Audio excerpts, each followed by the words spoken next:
welcome to Boring Money, Rich Life. I'm your host, Joy Hicks, and today we're going to talk about lifestyle inflation. I was watching a YouTube video today. Like you guys know, I'm doing a lot of learning just about money and, how to create wealth. And they were just talking about money traps. So, pretty much what most average people do when they get money, it's like, okay, they've worked really hard to increase their income. And then as soon as they get that money, they work really hard to also increase their expenses. And I feel like this is important for us to kind of talk about because it's something that even I struggle with myself.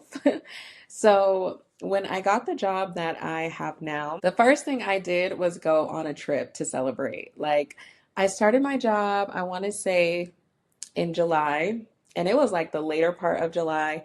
Made sure I had my acceptance, I got my ID, and all those things. And then about a week later, I went on a cruise to the Bahamas.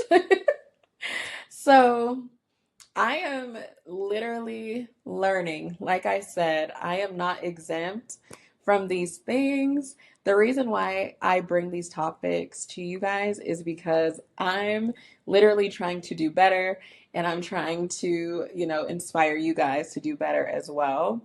Because I feel like it's hard, like when you have made more money and you're proud of yourself, you just kind of want to celebrate. You want to spoil yourself a little bit, but we have to make a mindset shift because we're no longer just trying to be consumers of products where our only focus is what can we buy, how soon can we buy it, and how quickly can we show it off. Now we are trying to be investors. We're trying to fuel our rich life so that our money can work for us. Like, I want to be able to go on vacation whenever I want. But in order to get there, I have to make the right money decisions now. I have to invest in the right things now. So that way, that can be my actual lifestyle and not just something that I do here and there when I get a raise. I think that we see this a lot when we get new jobs. Also, when we have like bonuses and raises. Usually, you can never really see that difference in your income because it's like as soon as we get a raise, as soon as we get a bonus, let's say you get a $5,000 bonus or something at the end of the year. Of course, it's Christmas time. So, what happens to the bonus? It's spent. So, we really have to be a lot more disciplined, I would say, because it's like we're pretty much eating up all of our profits. $5,000 that could have been invested in like an index fund or something like that, it could grow year over year where you're getting maybe like a 10% return or something like that on it. But instead, we run to the quickest mall or we go shopping online, and before you know it, it's like we never even had that money. So not only do we have to be more disciplined in just our regular spending with our regular salaries and, paychecks and things like that, but definitely when we get more money. Because usually when we get more money, that's when we want to buy the car. In my case, I did buy a house, but I have been planning for my house for a while since like my early 20s. So that one I don't feel as bad about, but I will say like, I told you guys I wanted to buy a new car and I've been like fighting myself. Like, no, you don't need it. You're fine. You have a car, you're good. You don't need a new car because I think that's what we've been so conditioned to do in this country is to just spend, spend, spend. Now, another side of that that I was kind of like learning about today is that a lot of us don't really like to ask for discounts. I think, especially if you're like a minority, it's kind of frowned upon to ask for a discount in our culture because as a minority, there was so much like racism and stereotypes. And one of the stereotypes is like minorities don't tip or, they don't have the money. So I think what happens when those stereotypes are created is now you have people just wanting to flex all of their money because when they walk into maybe like a store, especially if it's like a luxury store or something like that, there might already be like some insecurities, like, oh, are they going to help me? Do they think I can afford it and things like that? And so we tend to overpay for a lot of things as minorities, especially when it comes to like subscriptions and like insurance. So I will say for me, I got this annoying email that my car insurance is going up. And like, I was very irritated because I haven't had a ticket, I haven't had car accidents. So I'm like, ugh, why is my car insurance going up? But when I first got the email, all I felt was anger, but I didn't have the thought, oh my gosh, can I call them? Can I ask for a discount? Should I shop around? I'm just like, okay, whatever. So it wasn't until I was kind of like reading up about this topic and they were talking about how you should make sure you're always getting the best price so you're not overpaying and you're not, just wasting your money, that I was like, okay, let me actually call. But usually I never shop around for my insurance because for one, I don't know, I don't like I don't like to be bothered with stuff like that. Like sometimes it's a hassle getting a new policy or just being on the phone. I don't know.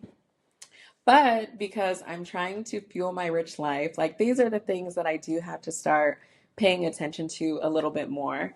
So I did at least get a new quote today, and it turns out I am paying like a pretty good price, but at least now I have the peace of mind to know, okay, I'm actually getting a good deal. I'm not just getting scammed out of my money because you'd be surprised how many times they're just making profits off of us just because we simply don't want to ask.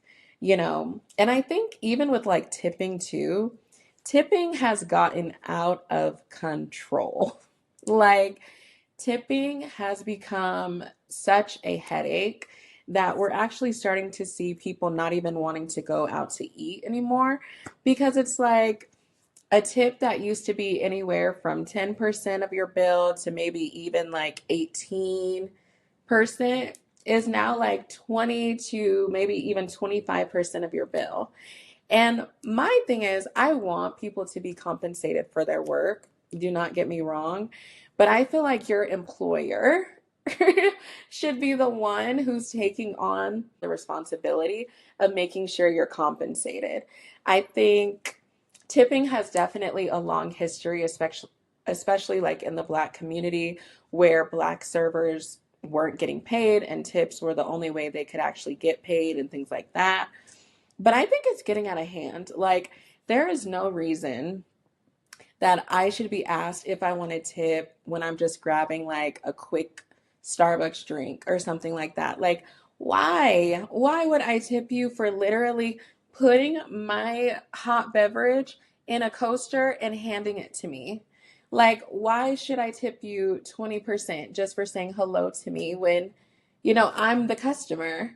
I think it's really getting out of hand. And one thing that I noticed is minorities, we tend to tip more because, again, we have dealt with all of those stereotypes. So we tend to overpay. Whereas, other people, they're not even tipping because it's not even coming to their mind.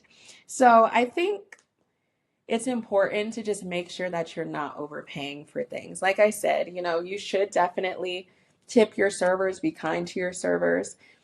But like a 30% tip on my bill is ridiculous, I would say. One thing that you have to understand is that the consumer always pays more.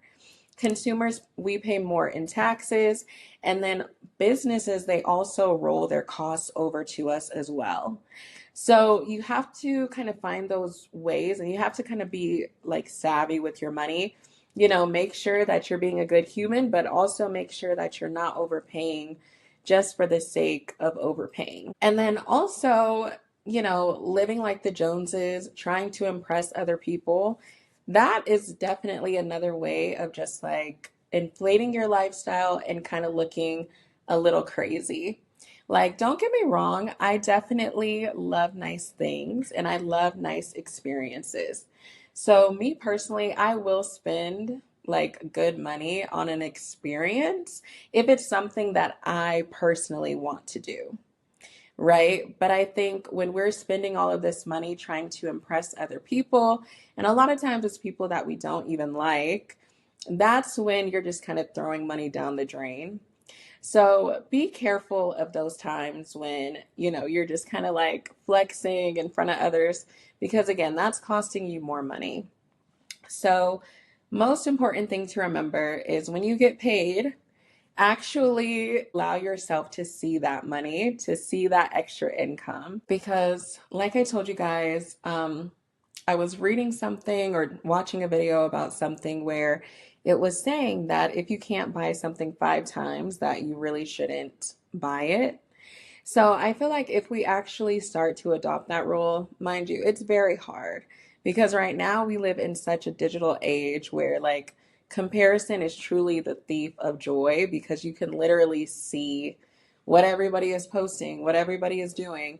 And so when you're actually being disciplined about your money, and you're actually making sacrifices in your life, it's gonna feel like you're missing out. But at the end of the day, like we're adults now, you know? Like, sure, it was fine when we were kids. We wanted to compare ourselves, but now we're adults. We have families, we have futures. And so we have to understand like if we actually want a rich life and we don't want to just look like we're rich, we want to actually have money, then we have to kind of make some sacrifices. So, what is one thing that you can do today to start fueling your rich life? Again, my name is Joy Hicks. Thank you for watching and be sure to subscribe.